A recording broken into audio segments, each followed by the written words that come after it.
Hey, how's it going, guys? Mr. Boss for the win here, and in today's GTA 5 video, we're going to be talking about how new players are flooding Grand Theft Auto Online and are starting to ruin it as well. So I saw this very interesting article posted the other day on Polygon. It was written by Cass Marshall, and their post was called GTA Online is flooding with new players and it's causing chaos. New players are showing up on the biggest jobs and at the worst times. And I obviously am very interested in that title because, number one, GTA Online has had a lot of new players recently, but I also wanted to see the examples they were talking about.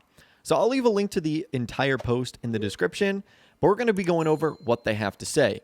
And I, of course, want to hear from you guys in the comments down below. Do you agree with that initial statement or no? Do you think new players are ruining the game, or do you think that everyone is welcome no matter how experienced they are? So the article goes on to say it's never been more tempting to get into Grand Theft Auto Online, and that's by design. In May, Rockstar flung open the gates to Los Santos by giving away Grand Theft Auto 5 on the Epic Games Store for a limited time, along with millions of in-game dollars just for logging in. Fans have built on that hype through viral alien gang wars that encourage newbies to log in and pick a side. But anyone who jumps in for the first time will be hit with a terrible truth. Veteran fans are rich, angry jerks who can afford tanks and orbital cannons. So the first part of that article is 100% right. There's obviously been a lot of stuff that has encouraged new players to hop on Grand Theft Auto Online, whether it's viral TikToks or whether it's Rockstar literally giving the game away for free. But yeah, people that have been playing since 2013 are going to have a lot more toys than you and are going to have a lot more money as well. Now, the article goes on to say, according to Take-Two Interactive's most recent investor call, GTA Online had broken records for player numbers in July 2019 and then broke that record again every month from December 2019 to March 2020. Rockstar has never confirmed the game's exact player base or given a ballpark figure, but Grand Theft Auto 5 has sold over 130 million copies, which gives it a massive potential population.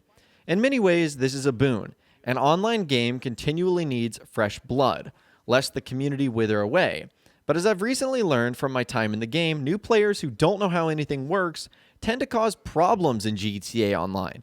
I've heard similar complaints from more seasoned players who feel that newbies often break unspoken rules, like blundering into someone else's escort cargo so they fail their mission. The new player situation only gets worse during in-game content like the Diamond Casino heist. Just as experienced players try and pull off the perfect quick heist for lots of cash, their new companion goes bumbling through the level, alerting guards, and turning a smooth job into a you-know-what show.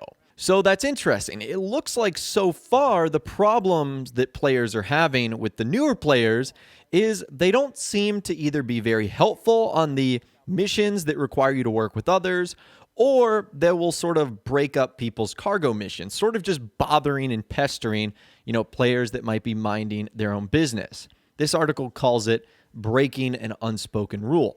Now, probably the biggest counter to this argument is just play with friends or crew members. If you have 3 other friends on or a couple of crew members, you won't have to worry about playing with these new inexperienced players, and you'll have someone to escort your cargo so no one ends up destroying it. But if you're a lone wolf, you obviously can't avoid being thrown into the population pool with a bunch of new players. Now, the article goes on to say, in short, GTA Online veterans are used to having their sandbox a certain way. And now these sweet summer children are trampling right through the sand castles. And what happens when 2 groups of fans have a dispute? They usually duke it out. Except in this case, the sides aren't quite fair. Older players who have been around since before the servers were even stable have already amassed vast in-game fortunes.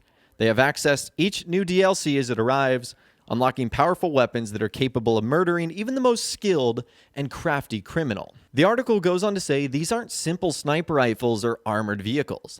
Longtime players have assets like orbital cannons that can strike from space, flying cars with lock-on missiles, sci-fi flying bikes with powerful arsenals, and impenetrable tanks. The APC, for instance, is a military-style piece of hardware, and it can be purchased for $3 million in-game.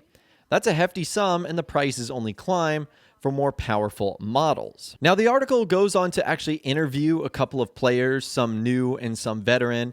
Again, if you guys are interested in that, I will leave a link to this in the description. But the article goes on to say this: GTA Online is extremely good at indulging silly hijinks.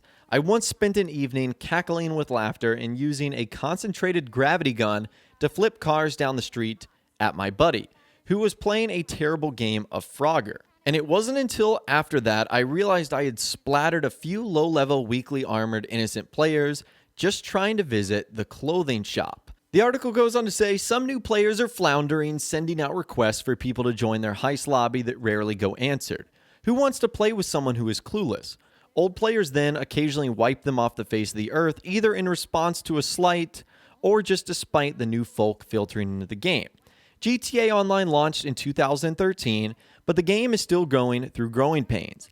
It's a good problem for Rockstar to have, and in time these newbies will learn the ways of the game or quit in favor of a less cutthroat player base. For now, though, it's fascinating to see how online is settling into the haves and have-nots. Now, during this article, Cass actually interviewed two Grand Theft Auto Online players. One of them, PJ, is a newer player who said, "It's brutal sometimes. I used some of my Rockstar money to buy a vehicle warehouse because that seemed like a good way to make money. One time I was just trying to get this high-end vehicle, and this guy with a tank just kept rolling up and decimating me. I didn't want to give up, and I thought I could outlast him because he'd get bored, but I just respawn on a hill and get instantly steamrolled." And they also interviewed another veteran player, Nate, who said, "I don't intentionally camp them because they're low level. I just find them more often because they don't have bunkers or arcades to be in, or an oppressor to stop a lock on. So if they mess up my delivery or try and start something, yeah, I'll launch an orbital strike on them. It's a power move." And you can hear more of their quotes if you actually read the article in full, which again, I'll leave a link to in the description. So now that we've heard from this article, do you still agree with the point above that online is flooded with new players and it's causing chaos? To a degree, I think the article is right, because let's say you were a new player in 2013. Everyone was on the same playing field. Everyone started with nothing. They had to work their way up. And so you essentially became veterans together over time. And over time, Rockstar gradually added things that would help you out, like heist missions that would give you unlocks to better vehicles. And then as we saw in more updates, you'd get faster cars and, better prepared weaponized vehicles that you saw through heist updates and business DLCs. So all of those became available to players, but everyone got them at once. Players now have been using items like the Oppressor Mark II and all the tanks in the game. And even if they didn't have any of those items, the fact that they're probably already a much higher rank than those low-level players means that they're just going to have more health, more stamina. They're going to be better at flying, better at driving. Their skills will all be leveled up. So it's just naturally going to give them a big advantage. Now, that's where I agree with the article. Where I disagree with the article is, if you never want to run into these new players, you don't have to. So a lot of the things you can enjoy in GTA Online can be done in an invite-only session or a friend lobby or crew lobby. You don't even have to run into those players. There are some things that require you to go to public sessions, but all of that can be negated by either finding your own solo public lobby or really working together with friends or other crew members. The only one I think would have an issue with this is the lone wolf style of player that likes to do everything on their own. There's unfortunately some things that you cannot do on your own, and thus you would have to rely on other players. But again, if you're doing a heist or you're doing, business and you request that someone becomes your associate or your bodyguard, and you see a level 2 joins your MC, you can just kick them out and wait for someone else to join. I mean, that's your fault if you are trying to sell some biker goods. It's you and one associate, and that guy's a level 3. That's your fault. But on that same front, I can see how players would be frustrated because new players might not know those things we talked about earlier, like the unsung rules of not blundering into someone else's cargo or doing things the wrong way during a heist mission, especially the new ones, because those are things you would have learned from years and years of playing the game and the first couple of DLCs that Rockstar introduced, which were much more beginner-friendly. So I would definitely love to hear from you guys in the comments down below. Do you agree or disagree with the overall question of today's video? Are newer players ruining Grand Theft Auto Online? Let me know what you guys are thinking in those comments down below. I'd love to hear from you guys down there.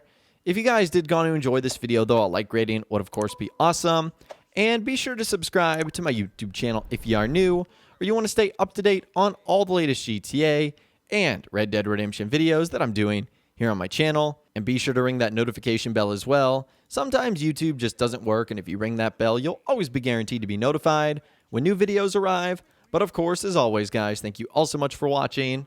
Take care, and I'll see you guys in the next video.